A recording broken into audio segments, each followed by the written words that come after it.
আসসালামু আলাইকুম। স্বাগত জানাচ্ছি বিডি চ্যানেল 4 রাতের সংবাদে। সাথে আছে আমি লৌরা চৌধুরী। শুরুতে আলমগীর হোসেন সিটি সংবাদ শিরোনাম।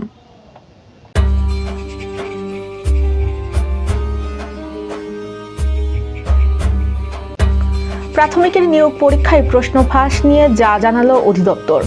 আলমগীর সিটির উদ্যোগে বেগম খালেদা জিয়ার রুহের মাগফিরাত কামনায় দোয়া মাহফিল ও কম্বল বিতরণ। ইকনাই তামাক বিরোধী প্রশিক্ষণ। নিজেকে ভেনেজুয়েলার ভারপ্রাপ্ত প্রেসিডেন্ট ঘোষণা ট্রাম্পের। নিরাপত্তা নিয়ে আইসিসির উদ্বেগ, অনড় অবস্থানে ক্রীড়া উপদেষ্টা। শুনছিলেন আলমগীর হোসেন সিটি সংবাদ শিরোনাম। এবার সিটিলে বিস্তারিত।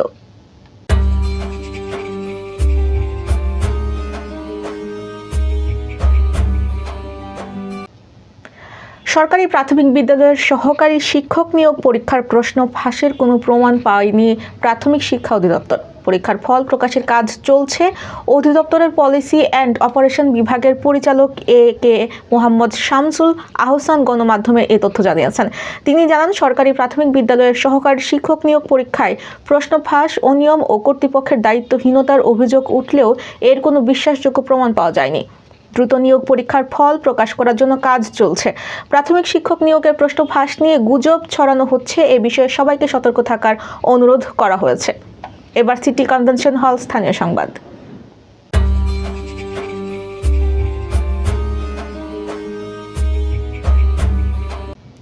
আলমগীর সিটির উদ্যোগে বেগম খালেদা জিয়ার রুহের মাগফিরাত কামনায় দোয়া মাহফিল ও কম্বল বিতরণ অনুষ্ঠান অনুষ্ঠিত হয়েছে।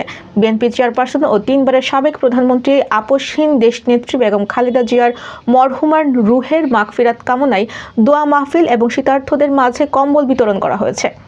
আজ কিশোরগঞ্জ শহরের গাইটাল এলাকার আলমগীর হোসেন সিটির উদ্যোগে তীব্র শীত ও ঘন কুয়াশায় অসহায় হয়ে পড়া 5 শতাধিক দরিদ্র মানুষের মাঝে কম্বল বিতরণ করা হয়। এ সময় প্রধান অতিথি হিসেবে উপস্থিত ছিলেন আলমগীর হোসেন সিটির ব্যবস্থাপনা পরিচালক শফিকুল ইসলাম শিপলু। বিশেষ অতিথি হিসেবে উপস্থিত ছিলেন কিশোরগঞ্জ যুব দলের সাধারণ সম্পাদক আবদুল্লাহ আল মাসুদ সুমন, শিহাবুদ্দিন আহমেদ ফরহাদ, মোহাম্মদ হুমায়ুন কবির, শাহিনুর রহমান খান সহ অন্যান্য বিশিষ্টজন। দোয়া মাহফিলে দেশনেত্রী বেগম খালেদা জিয়ার মরহুমার আত্মার মাগফিরাত কামনা করা হয় এবং দেশের ভ্রান্তি ও সমৃদ্ধি কামনা করা হয়। কম্বল পেয়ে দারিদ্র ও অসহায় মানুষরা আল্লাহর কাছে শুকরিয়া আদায় করেন। প্রচণ্ড শীতের মধ্যে কম্বল পেয়ে তাদের চোখে মুখে স্বস্তি ও আনন্দের ছাপ স্পষ্টভাবে ফুটে ওঠে। একটি তামাক মুক্ত পৃথিবী আমাদের ভবিষ্যৎকে সুন্দর করে তুলবে। এই প্রতিপাদ্য বিষয়কে সামনে রেখে কিশোরগঞ্জের ইটনাই উপজেলার পর্যায়ে তামাক নিয়ন্ত্রণ আইন বাস্তবায়নের টাস্ক ফোর্স কমিটির সদস্য ও কর্তৃত্বপ্রাপ্ত কর্মকর্তাদের নিয়ে বিএনপি তামাক বিরোধী প্রশিক্ষণ অনুষ্ঠিত হয়েছে। 12 জানুয়ারি সোমবার সকাল 10টায় ইটনা উপজেলার পরিষদ হলরুমে উক্ত প্রশিক্ষণ অনুষ্ঠিত হয়। প্রশিক্ষণে ইটনা উপজেলা প্রাণী সম্পদ কর্মকর্তা ডাক্তার গোলাম মোহাম্মদ মেহেদি, ইটনা উপজেলা প্রকল্প বাস্তবায়ন কর্মকর্তা মোহাম্মদ জাবেদ পাঠান, ইটনা উপজেলা কৃষি সম্প্রসারণ কর্মকর্তা মোহাম্মদ আলমগীর হোসেন সহ উপজেলার বিভিন্ন কর্মকর্তা, স্থানীয় সাংবাদিক, শিক্ষানুরাগী ও টাস্ক ফোর্স কমিটির সদস্যগণ অংশগ্রহণ করেন। ইটনা উপজেলা নির্বাহী অফিসার মোহাম্মদ রায়হানুল ইসলাম এর সভাপতিত্বে তামাক বিরোধী প্রশিক্ষণের কুফল তুলে ধরে বক্তব্য রাখেন। পরে প্রশিক্ষণার্থীগণ 4টি ভাগে বিভক্ত হয়ে তামাক থেকে পরিত্রাণের উপায় খুঁজে বের করে ও মোবাইল কোর্ট পরিচালনা, জনসচেতনতা বৃদ্ধি, স্কুল কলেজের শিক্ষার্থীদের খেলাধুলায় উদ্বুদ্ধ করা, তামাক সেবীদের তামাক থেকে মুক্ত হতে তাদেরকে পুরস্কার সহ যত্রতত্র তামাক বিক্রয়ে নিরুৎসাহিত করতে কার্যকরী পদক্ষেপ গ্রহণের দিক তুলে ধরে বিএনপির প্রশিক্ষণ সমাপ্ত করা হয়। এবার জীবনদীপ হেলথ সেন্টার আন্তর্জাতিক খবর।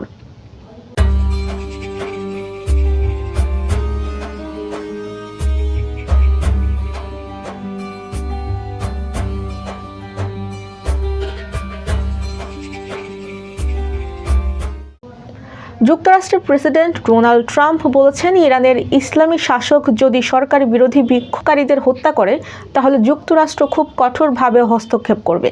যেখানে আঘাত করলে সবচেয়ে বেশি আঘাত লাগে সেখানেই আঘাত হানবে।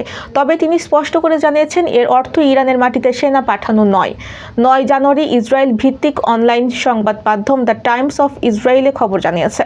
হোয়াইট হাউসে সাংবাদিকদের সঙ্গে আলাপকালে ট্রাম্প বলেছেন, ইরান বড় বিপদে আছে। কয়েক সপ্তাহ আগেও যেসব শহরে এমন কিছু কল্পনা করা যেত না, সেখানে মানুষ নিয়ন্ত্রণ নিচ্ছে বলে মনে হচ্ছে। আমরা পরিস্থিতি খুব সতর্কভাবে পর্যবেক্ষণ করছি। এবার কনস্ট্রাকশন জোন খেলার খবর।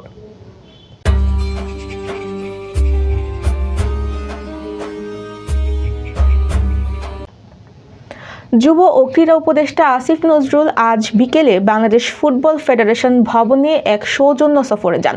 সেখানে বাফুফে কর্মকর্তাদের সাথে ঘণ্টাখানেক বৈঠক শেষে সাংবাদিকদের মুখোমুখি হয়ে ফুটবলের পাশাপাশি দেশের ক্রিকেটের বর্তমান পরিস্থিতি এবং ভারত বিশ্বকাপ নিয়ে বিস্ফোরক মন্তব্য করেন তিনি। শুরুতেই রসিকতার ছলে উপদেষ্টা বলেন, আপনারা কি শুনতে চান তা আমি জানি। ফুটবলে এলেও আপনারা ক্রিকেটের বিষয়ে প্রশ্ন করবেন, তবুও অনুরোধ করব ফুটবলের দিকটাও তুলে ধরবেন।